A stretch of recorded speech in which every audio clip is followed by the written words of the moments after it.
2025 தமிழ் சினிமாவுக்கு ரொம்பவே ஆவரேஜான வருஷம் தாங்க. ஏன்னு கேட்டிங்கன்னா இந்த வருஷம் நிறைய படங்கள் எதிர்பார்த்த அளவுக்கு சரியா போகல. ரெண்டாவது டிசம்பர் மாசம் எந்த ஒரு படமும் ரிலீஸ் ஆகல. வாத்தியார், லவ் இன்சூரன்ஸ் கம்பெனி இந்த மாதிரி படங்கள்லாம் ரிலீஸ் ஆகிற மாதிரி இருந்தது. பட் கடைசி நேரத்தில் அந்த படத்தோட ப்ரொடக்ஷன் டேட்டை மாத்திட்டாங்க. ஸோ ஆல்மோஸ்ட் தமிழ் சினிமா 2025 முடிவுக்கு வந்துருச்சு.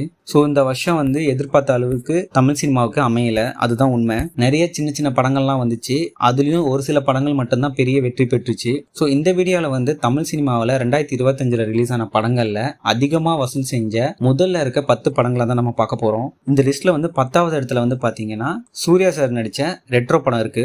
ரெட்ரோ படம் ரொம்ப ஆவரேஜான ரிவ்யூஸ் தான் வந்துச்சு. பட் சூர்யாஸோட லாஸ்டா வந்த படங்களை விட கலெக்ஷன் நல்லாவே இருந்தது. ஸோ இந்த படம் ஓவராலா தமிழ்நாட்டில் மட்டும் 55 கோடி வரையும் கலெக்ஷன் பண்ணியிருக்கு. ஓவராலா இந்த படம் 100 கோடி கலெக்ஷன் பண்ணியிருக்கு. அடுத்த படம் பாத்தீங்கன்னா டியூட். இந்த படம் 9வது இடத்துல இருக்கு. பிரதீக் தொடர்ந்து 3வது வெற்றி படமா இது அமைஞ்சிருக்கு. இந்த படத்தோட ரிவ்யூஸ் ஆவரேஜா தான் இருந்தது. பட் கலெக்ஷன் வைஸ் இந்த படம் நல்லாவே கலெக்ஷன் பண்ணியிருக்கு. தமிழ்நாட்டில் மட்டும் இந்த படம் 57 கோடி வரையும் கலெக்ஷன் பண்ணியிருக்கு. ஓவராலா இந்த படம் வேர்ல்டு வைடு 115 crores வரையும் கலெக்ஷன் பண்ணியிருக்கு.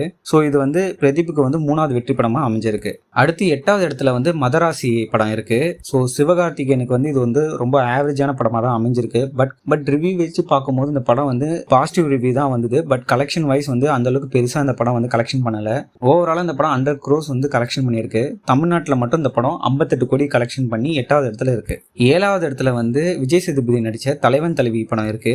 இந்த படம் ரிவ்யூஸ் ஆவரேஜா தான் இருந்தது. பட் கலெக்ஷன் பி சென்டர்ல பயங்கரமா கலெக்ஷன் பண்ணிச்சு இந்த படம்.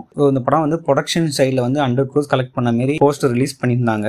இந்த படத்தோட தமிழ்நாட்டு கலெக்ஷன் மட்டும் 60 கோடி. அடுத்து 6வது இடத்துல டூரிஸ்ட் ஃபேமிலி இருக்கு. இந்த படம் சசிகுமாருக்கு கம்பேக் படமா இருந்தது. ரிவ்யூஸ் ரொம்பவே பாசிட்டிவான ரிவ்யூஸ் தான் இருந்தது. படம் கலெக்ஷன் வைஸும் அதுக்கேற்ற மாதிரி ரொம்பவே நல்லா இருந்தது. இந்த படம் ஓவராலா 90 கோடி வரையும் கலெக்ஷன் பண்ணியிருக்கு. தமிழ்நாட்டில் மட்டுமே 62 கோடி வரையும் இந்த படம் கலெக்ஷன் பண்ணியிருக்கு. அடுத்து காந்தாரா. ஸோ இந்த படம் டப்புடு படமா இருந்தாலும் கலெக்ஷன் வைஸ் டாப் ஹீரோஸ்க்கு ஈக்குவலா இருக்கிற மாதிரி கலெக்ஷன் தான் இந்த படம் இருந்தது. ஓவராலா இந்த படம் பாத்தீங்கன்னா உலக அளவுல 850 கோடி வரையும் கலெக்ஷன் பண்ணியிருக்கு. தமிழ்நாடை பொறுத்த வரையும் இந்த படம் 64 கோடி வரையும் கலெக்ஷன் பண்ணியிருக்கு. 4வது இடத்துல அஜித் நடிச்ச விடாமுயற்சி இருக்கு. இந்த படம் ரிவ்யூஸ் ரொம்பவே சுமாரான ரிவ்யூஸ் தான் வந்துச்சு. கலெக்ஷனும் பாத்தீங்கன்னா எதிர்பார்த்த அளவுக்கு இந்த படம் கலெக்ஷன் பண்ணல. ஏன்னா இது ஒரு டிஃபரெண்ட் அட்டம்ப்டா அஜித் சார் பண்ணியிருந்தாரு. படத்தோட கலெக்ஷன் பாத்தீங்கன்னா வேர்ல்டு வைடு 135 crores வரையும் தான் கலெக்ஷன் பண்ணியிருக்கு.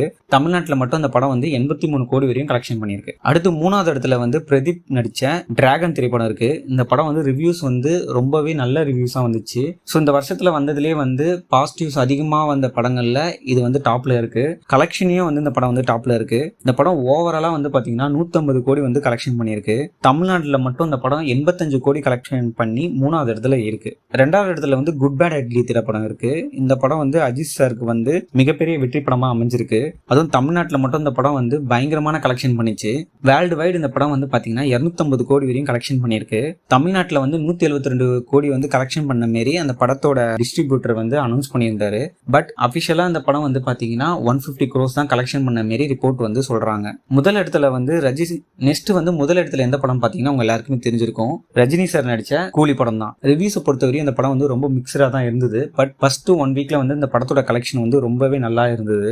ஓவராலா இந்த படம் 520 கோடி வரையும் கலெக்ஷன் பண்ணியிருக்கு. தமிழ்நாட்டில் மட்டும் இந்த படம் 185 கோடி கலெக்ஷன் பண்ணி 2025 ரிலீஸ் ஆன படங்கள்ல அதிகமா வசூலான படம் அப்படின்ற பெருமை இந்த படம் பெற்றிருக்கு. ஸோ வேர்ல்டு வைடு அதிகமா கலெக்ட் பண்ண தமிழ் படமும் இந்த வருஷம் கூலி தான். இன்னைக்கு ரஜினி சார் 75வது பிறந்த நாள் கொண்டாடுறாரு. ஸோ அந்த டைம்ல இந்த வருஷத்துல அவரோட படம் தான் டாப்ல இருக்கு. ஸோ 75 வயசுலயும் தமிழ் சினிமாவில் டாப்ல இருக்காருன்னா அது உண்மையிலே ரொம்ப பெரிய விஷயம் தான். அது மட்டும் இல்லாம தமிழ் சினிமாவில் இது அவரோட 50வது வருஷமும் கூட. ஸோ இந்த இதுலயும் அவர் தொடர்ந்து படம் பண்ணிட்டு இருக்காரு. அதுவும் இல்லாம அந்த படங்கள் கலெக்ஷனும் ஓவராலா தமிழ்நாட்டில் மட்டும் இல்லாம வேர்ல்டு வைடு கலெக்ஷன் நல்லாவே பண்ணிட்டு இருக்குன்னா அது கண்டிப்பா பெரிய விஷயம் தான். ஸோ இந்த வீடியோல ரஜினி சாருக்கு நம்மளோட பிறந்தநாள் வாழ்த்துக்களையும் நம்ம சொல்லிக்கலாம். ஸோ இந்த வீடியோவில் 2025 அதிகமா கலெக்ட் பண்ண டாப் 10 படத்தை நம்ம பார்த்தோம். ஸோ இதே மாதிரி வேற ஒரு இன்ட்ரெஸ்டிங்கான டாபிக்கோட நான் நெக்ஸ்ட் வீடியோல உங்களை சந்திக்கிறேன். நன்றி.